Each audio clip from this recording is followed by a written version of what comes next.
Hello and welcome back to another breaking news update. My name is Jimmy Boyd and you were watching Boyd News. I want to thank you so much for tuning in today.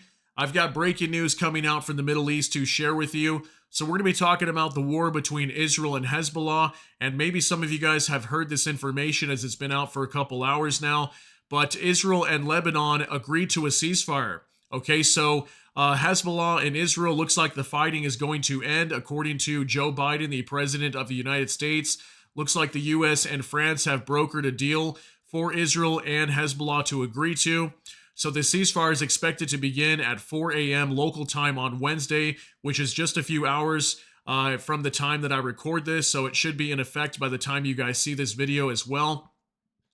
And looks like this war is coming to a close, at least for right now. We are having Benjamin Netanyahu, the Prime Minister of Israel, coming out and warning Hezbollah that if they violate this ceasefire in any way, they will continue the fighting and achieve all their war goals. So I will show you guys a clip from him as well. It's about 9 minutes long, actually, a full statement of him responding to this ceasefire deal. So we'll show you that here in just a little bit. And just real quick as well, this is a picture of Israel's Golani Brigade in southern Lebanon. It looks like they took over a building here that potentially was probably being used by Hezbollah. So this was some of their soldiers inside of southern Lebanon recently. So we're going to hop into this report real quick. We're just going to go over some of this from the New York Times. Live updates: Israel and Lebanon agree to ceasefire, Biden says. The truce, expected to begin at 4 a.m. local time, would stop more than a year of fighting between Israel and the Lebanese group Hezbollah.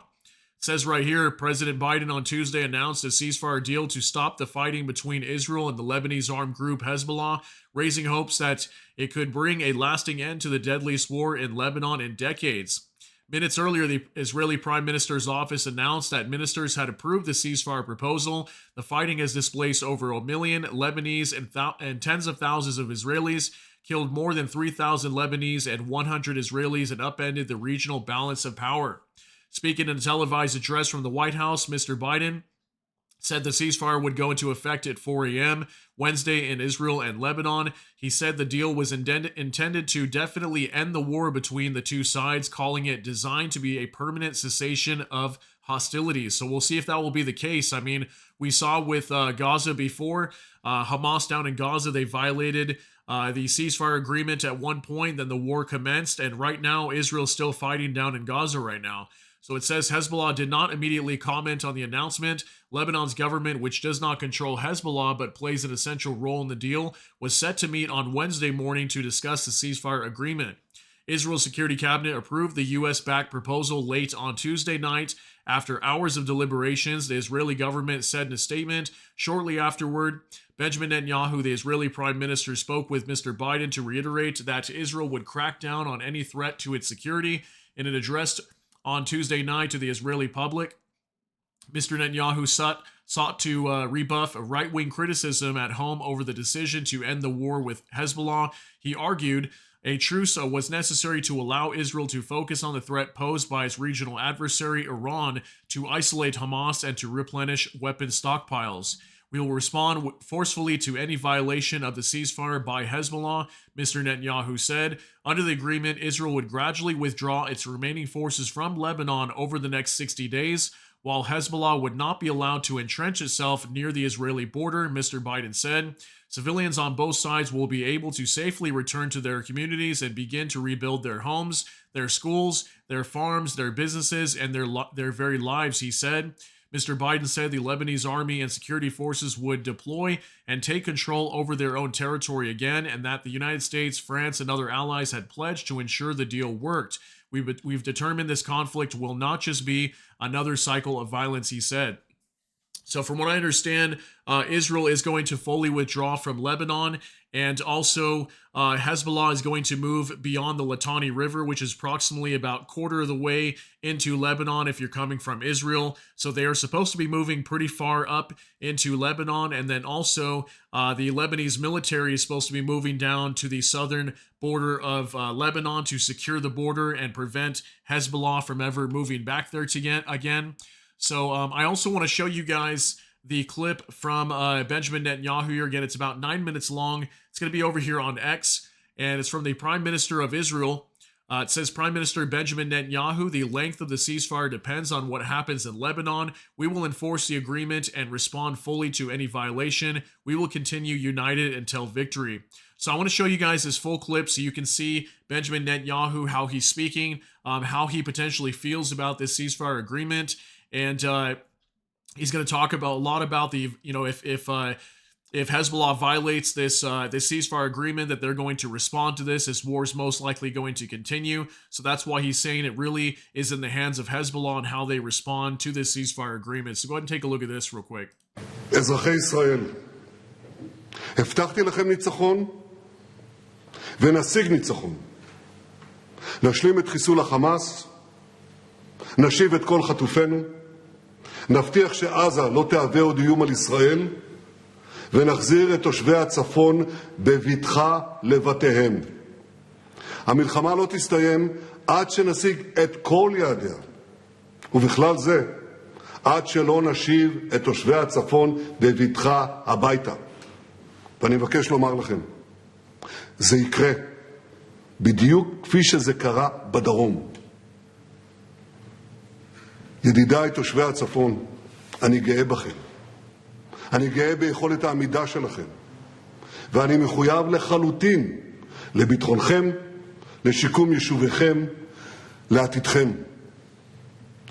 עד עכשיו, הודות לגבורת לוחמינו בצה"ל, בשב"כ, במוסד ובמשטרת ישראל, השגנו הישגים עצומים בשבע החזיתות של מלחמת התקומה. ההישגים הללו גורמים להשתאות והערצה בעולם כולו, והם מקרינים את עוצמת ישראל ברחבי המזרח התיכון. ראשית, בראש התמנון, באיראן. השמדנו חלקים ניכרים מההגנה האווירית שלה, מיכולת ייצור הטילים שלה, והשמדנו מרכיב משמעותי בתוכנית הגרעין שלה. אני נחוש לעשות כל מה שצריך כדי למנוע מאיראן להשיג נשק גרעיני. האיום הזה תמיד עומד בראש מעייניי, וזה נכון היום ביתר שאת, כששומעים את ההצהרות החוזרות ונשנות של מנהיגי איראן על כוונתם להצטייד בנשק גרעיני. עבורי, הסרת האיום הזה היא המשימה החשובה ביותר כדי להבטיח את קיומה ועתידה של מדינת ישראל. בעזה פירקנו את גדודי החמאס, הרגנו כ-20,000 מחבלים, חיסלנו את סינואר, חיסלנו את דף, חיסלנו את בכירי הארגון, והשבנו 154 מחטופינו.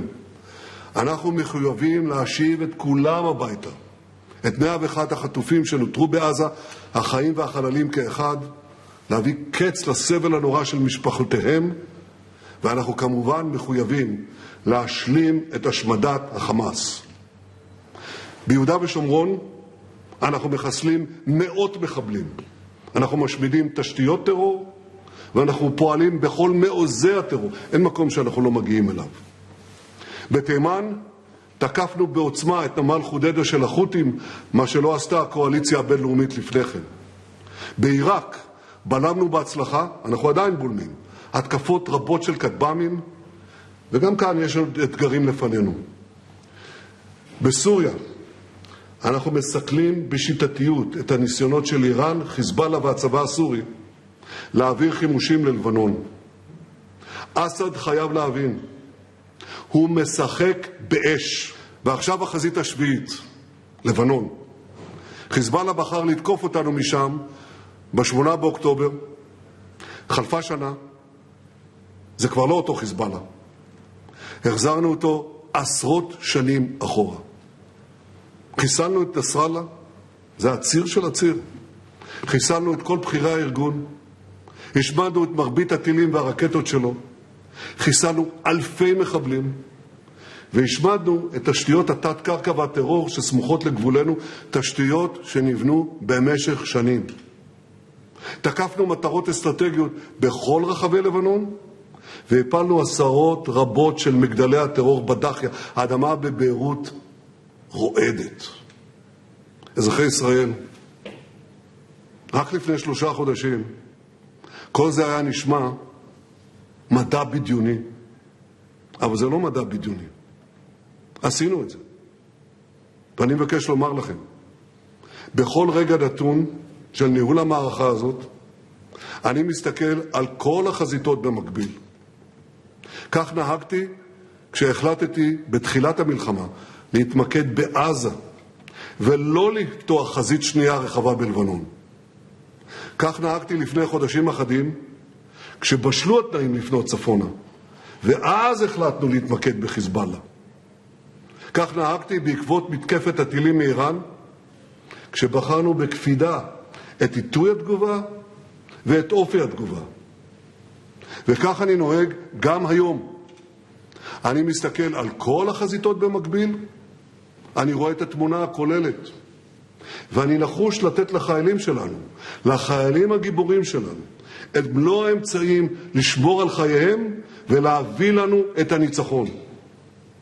ולכן אזרחי ישראל, הערב אביא לאישור הקבינט מתווה להפסקת אש בלבנון.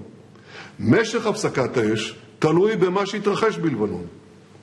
בהבנה מלאה עם ארצות הברית, אנחנו שומרים על חופש פעולה צבאי מלא.